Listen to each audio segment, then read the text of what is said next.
Alright, second last lesson on matrices. We're going to talk about inverse transformations. It's pretty straightforward, this one. Tomorrow's lesson is also quite straightforward, and by tomorrow I'll finish off everything about matrices. Wednesday I'll give you some time to do a bit more preparation, either for your investigation or just general matrices worksheet, that's all. I've got a worksheet from Miss J for you, so you could do that on Wednesday, and we will start complex number next week. Right? So for inverse transformation today, you need to understand the effect of applying inverse matrices as transformation matrices to a point or figure. Generally, we'll talk about a figure or 2D shape. Alright? Use inverse matrices to find original points in the matrix. So it's pretty straightforward. It's again application of matrices. So if you know the following, if we can apply a composition of transformation matrix AB, that is B followed by A to a point X to obtain the image of X dash, we know AB, the transformation matrix AB times X will give us X dash. What matrix will reverse the transformation and that will map X dash to X? So if we do a rotation, how do we rotate back? If you do a reflection, how do we reflect back? If you do a dilation, what do we do? Right? What we're going to think about here, how will we change from this back to X? So we have actually got X dash here, the image, and that's the original figure. In terms of matrices, let's talk about translation first. Alright? We're going to translation is pretty straightforward. This is probably the most straightforward translation. Now, let's think about translation. If we apply the translation of 5 units up and 3 units to the left to a point xy, we can actually write the translation matrix as a column matrix. Translation is pretty much only a column matrix. You move left and you move right. Either you move left or right, you move up or down. Alright, in the direction of positive x-axis or negative x-axis, or in the direction of positive y-axis or negative y-axis. Alright, so we now know if we do it this way, we have x dash y dash, which means x dash is just x minus 3, y plus 5. Correct? Yeah? Agree? Now, to go back, how do we go back? From x minus 3, y plus 5. How do we go back to x and y? What do? We just add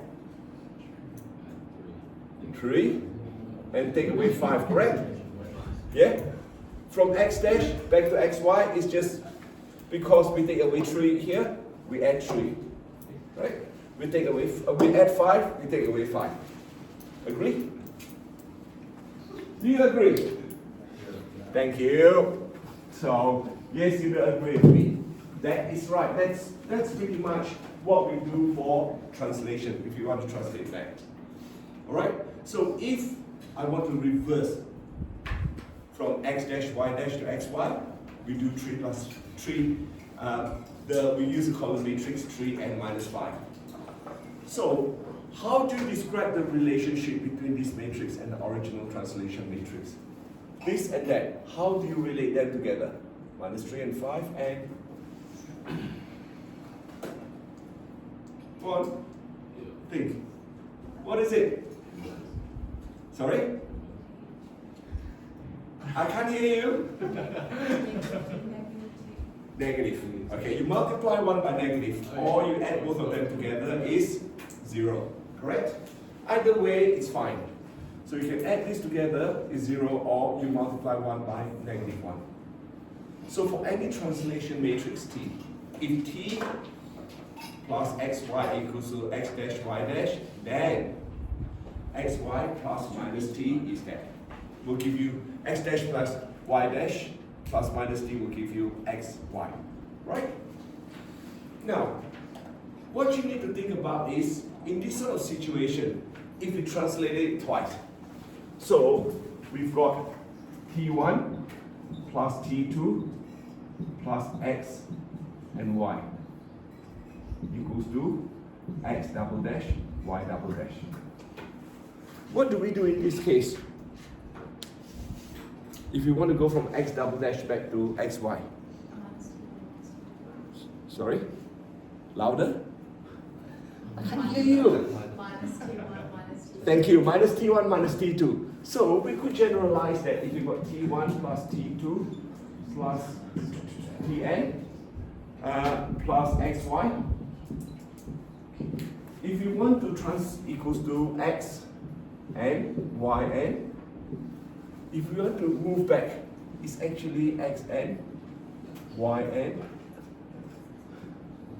Take away T1, let me write it better. Take away T1, take away T2, take away Tn. That will give you x and y. Correct? Yeah? Agree with that? So you know that translation is pretty straightforward. Whatever you add in, you just take away. That's it. So, now, let's have a look at the last statement. Minus t is called the additive inverse of t. What is the sum of a translation matrix T and its additive inverse? It has to be O. So what you do is when you inverse a translation, you just take away whatever is added in. Let's try this. Oh no, let's talk about something else. The linear transformation. So linear transformation, when we look at linear transformation, we're going to talk about rotation, reflection, and what else? Rotation, reflection, and sorry? Dilation, thank you. So we need to go from one and go back to the other. Where's the other? Alright, so you need to go from one back to the other. So we're talking about dilation, translation, and dilation, reflection, and rotation. So if I know that there's a transformation, linear transformation matrix A, 2 by 2. A times xy will give you x dash y dash, correct? Alright, now, so if I want to multiply A by the inverse of A, what does it give me? It gives me, yep. So what happened is, if you look at this, A of xy, what is that? A times xy is x dash y dash. Isn't that right? So here, we're going to highlight that. This bit here. Wrong one. Wrong. I want my. This is what I want. That is your x dash y dash. Correct? Agree? Yeah. Do you agree with me? So therefore, what we can do is, in order to go back from your image to the original, you multiply it by the inverse of A.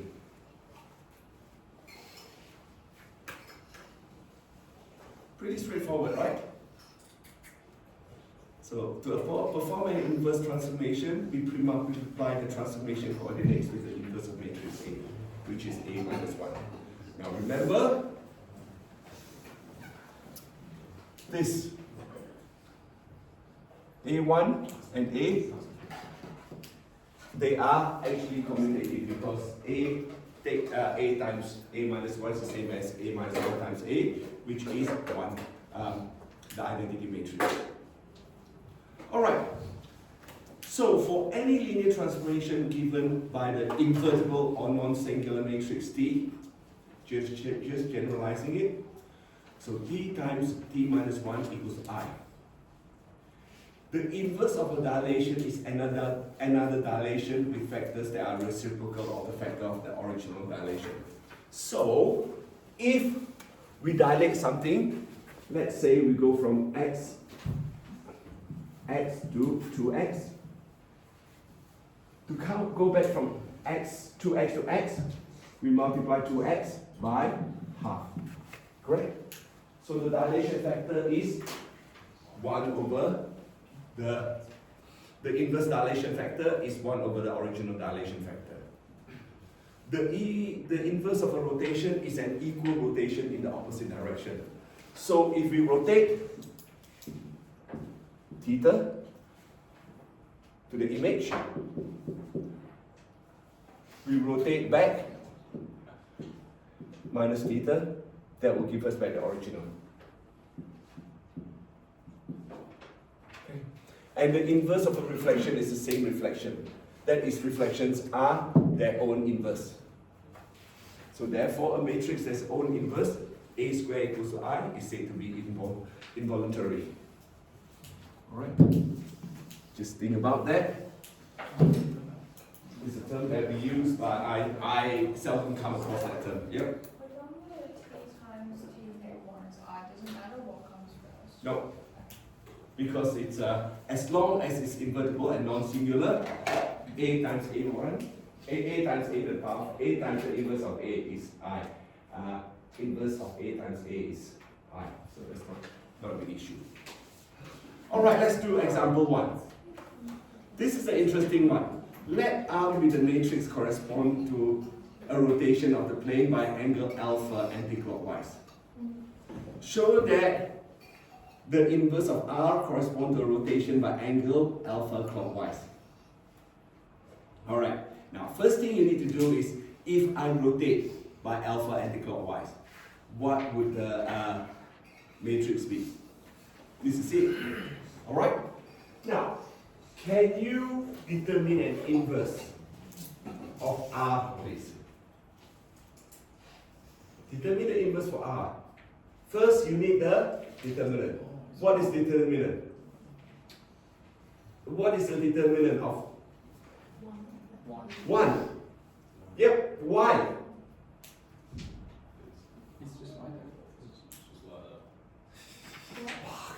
Cos square alpha minus sine square alpha, which is cos square alpha plus sine square alpha is actually 1. Right? Okay, you got it? So therefore, you know that R alpha equals to minus 1, and therefore, now you need to recall this. Sine theta is equals to minus sine. Sine of negative theta is equals to minus sine theta. Cos of minus theta equals to cos theta. So if we flip everything, this cos alpha into cos minus alpha, minus sine theta is minus sine alpha equals to sine minus alpha. What we get is that, which means yes, we have rotated back by angle alpha clockwise. Yep. So why was the determinant on just like above? Why was the one above the determinant? Oh, sorry, it's cos squared. I should have written down. My fault. This bit shouldn't be there. I should have written down this. This should be 1 over cos square alpha plus sine square alpha. Then I was going to do that. Then I changed my mind. Therefore, I forgot to change the whatever. That's all. This is the way of doing it. My fault. Should have been that. That should have been. I was going to do this. This wasn't supposed to be there. That was supposed to be cos alpha. This should have been straight away there. But I was just taking my step, and then me being me, I did not bother changing the equation when I type it down. Just my fault. I'll change it before I had it out. It's my fault. All right. I will fix it up when I actually upload it on Compass. It's my fault. Alright, now, this is your summary. You've got a summary of a matrix A or matrix D and the inverse of a matrix A minus 1. Alright, the inverse matrix. So if we give you all the information, which one is dilation parallel to the x-axis, which one is dilation is parallel to the y-axis, and so on and so forth. Alright? Now, the only one that you don't need to know is this one, shear dilation. This one is not required. Can you cross that out, please? You don't need to know that. But the rest you need to know: dilation parallel to the x-axis, y-axis, rotation by theta, reflection, reflection, reflection.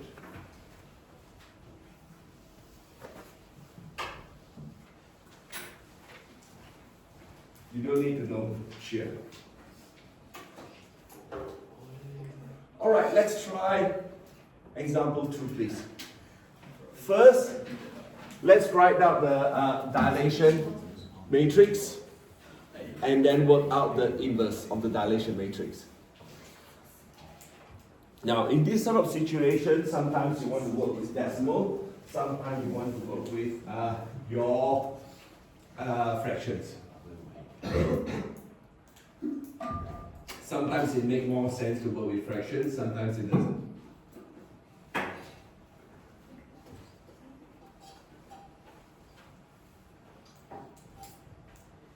So start off with your transformation matrix.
Alright, first one, you should write out your transformation matrix, which is that. Agree? Thank you. It doesn't matter whether you use D, you use A or B or whatever, so. And I am going to work it with fraction. I think it's a little bit more straightforward working as fraction this way. Agree? Yeah. Agree? Because, yeah, I prefer to work with fraction. So therefore, determinant of t is 4/10 or 2/5. And then, and you can find the inverse, determinant inverse of t, and therefore, that's it. Got it? Sorry? 10 on 4, you're going to inverse that. Multiply in, so 10 on 4 times 4 over 5 is 2. It becomes a scalar multiplication of the matrix. Right? Now, of course, if you want, you could actually write it out as a fraction, write it out as 1.2 if you want to, as decimal. It really doesn't matter, whatever you're comfortable with. Alright? If you're comfortable with decimal, use decimal. If you're comfortable with fraction, use fraction. It really does not matter. They're the same. For me, I'm more comfortable in that sense because that it's just more obvious as well for me. Alright? Next one, the rotation anti-clockwise through an angle of 3 pi over 4. So write this out and you know your transformation matrix.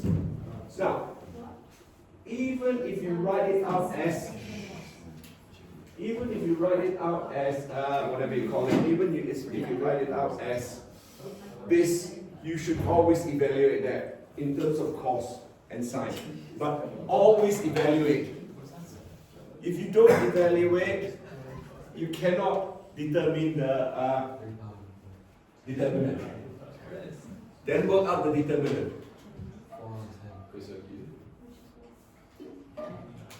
So make sure that you know your transformation matrix. That is important. Once you know your transformation matrix, you can do your inverse. You can see that a lot of the thing that I teach you about matrices now is just the matrix itself and the transformation, that's it. Right? And then you know how to multiply. I mean, if you really want to take shortcut, use your class pad, but I think I will just use my, I don't use class pad, just work it out, and that's your inverse of t. Now reflection about the line y equals to minus 1 over square root of 3.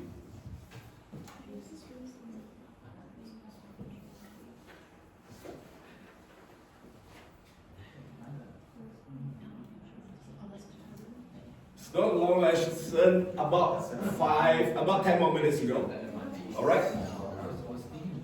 So let's have a look at the transformation matrix for y, reflection about y equals to 1 over square root of 3x. Now, why did I say theta is 150 degrees? Thank you. The gradient is? Thank you, minus 1 over root 3, and therefore it's pointing this direction, right? Minus 1 over root 3 is pointing this direction. Agree? Yeah? Got it? So, then you can write your transformation matrix. Which is this? And therefore that's it. So work out your determinant as well as your inverse of that matrix, please.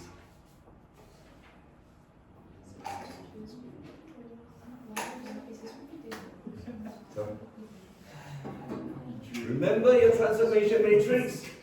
If you cannot, go back to this one. What is reflection in the line y equals mx? Cos 2 theta, sine 2 theta, sine 2 theta minus cos 2 theta. Alright? And then the inverse of it is actually the same as well.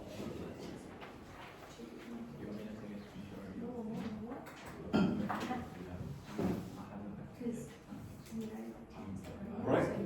So therefore, you know the inverse is the same. And that's it. A reflection.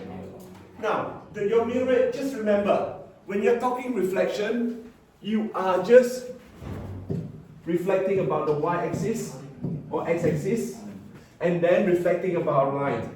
So whatever it is, this reflected to that, the matrix from this coming back to that will be the same because it's reflection about the same line. Agree? Because, yeah, remember you're reflecting about the same line, therefore going to one reflection and from the image back to the original should be the same. There shouldn't be a change at all. Now, what would be the effect of applying the composite transformation to a point on the Cartesian plane? Because t times t minus 1, there should be minus 1 there. The inverse of t should be I. Identity matrix, therefore there's no change. So I times whatever it is still the same identity matrix. And applying a transformation, then undoing it, should bring the point back to its original position. Pretty straightforward, this one. Now, next bit, they are all in your in your notes that I've handed out. Consider applying the linear transformation T1 followed by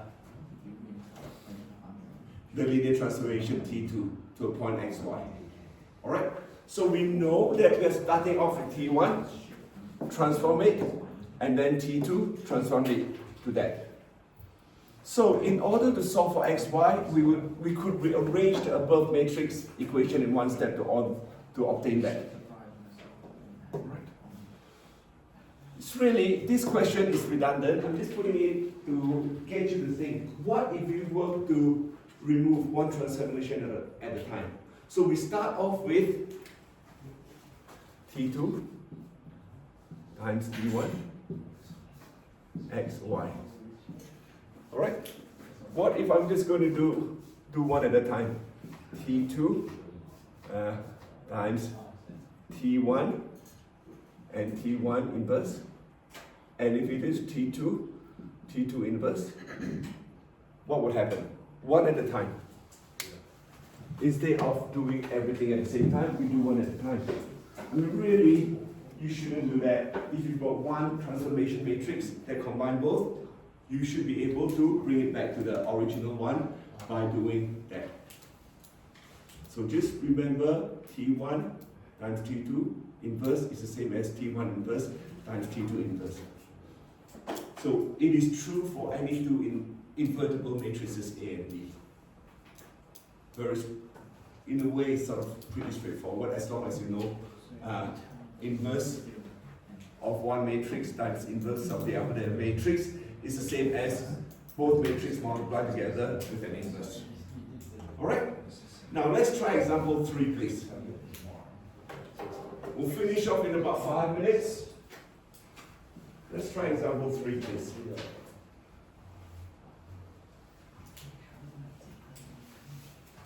So a horizontal dilation by a factor of 1.5 and vertical dilation by a scale factor of 2, followed by a reflection in a line of slope minus 2.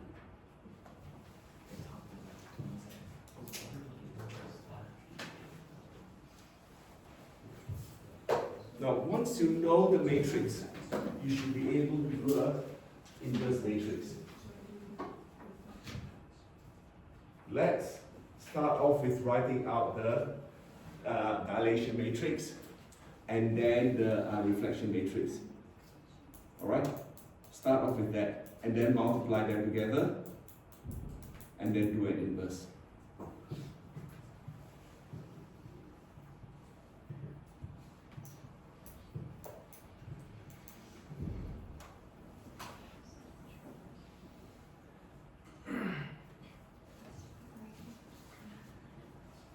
I'm going to show you my dilation matrix. Right, you need to write out the reflection matrix.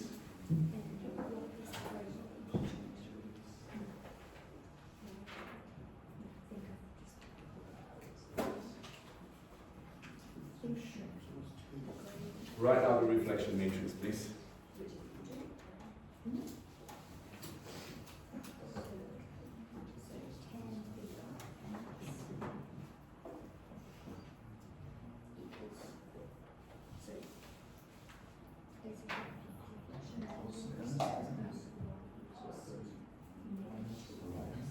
Check your reflection matrix.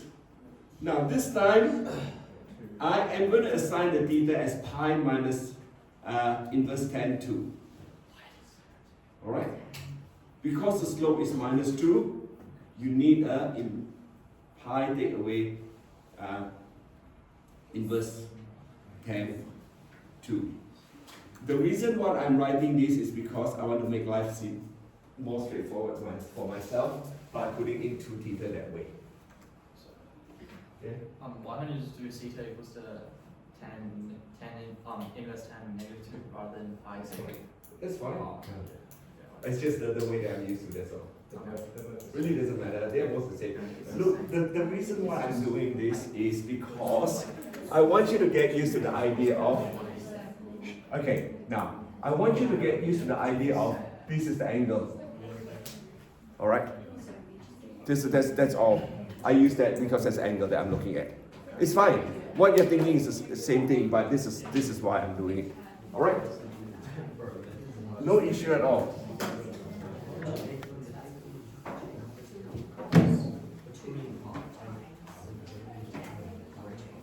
So you should know how to do that, and then of course you could work out your n. I mean that's from could use your calculator in this case, and you know that n times d is whatever.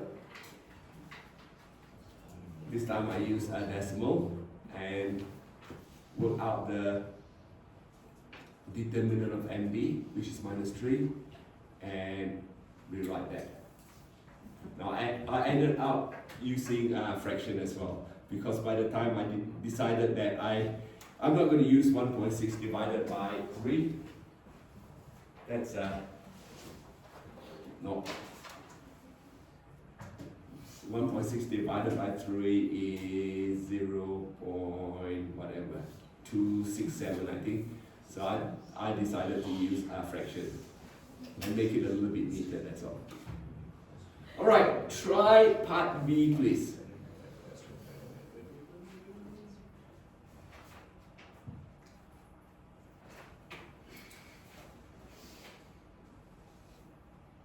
Try part B please.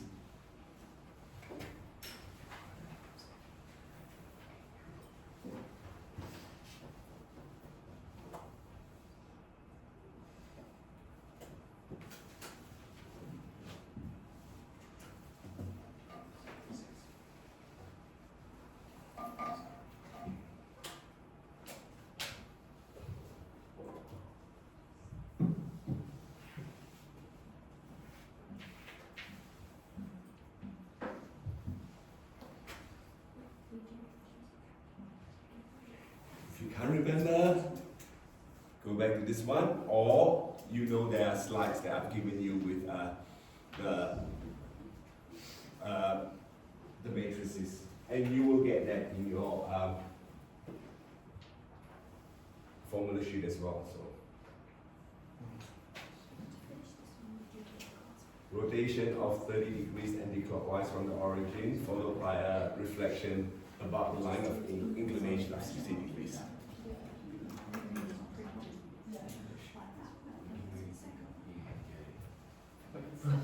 I mean, the rotation should be pretty straightforward. Agree? Of course, you've got to evaluate that. Now, reflection.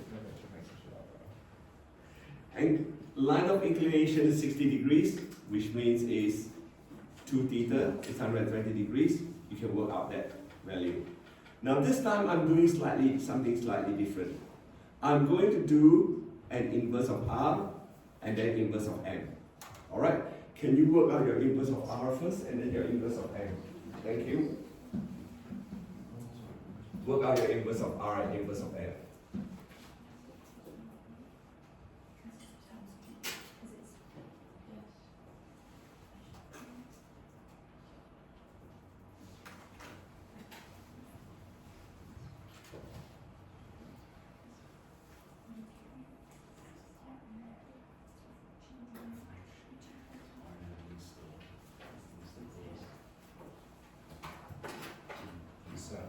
What's M? M is the reflection matrix, that's all. Okay.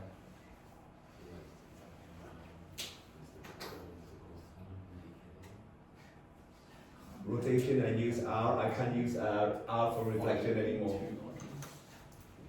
Same. Rotation, I use R. I can't use R for reflection anymore. So, okay. Agree? I can't use R and R representing different things. So therefore, I use N.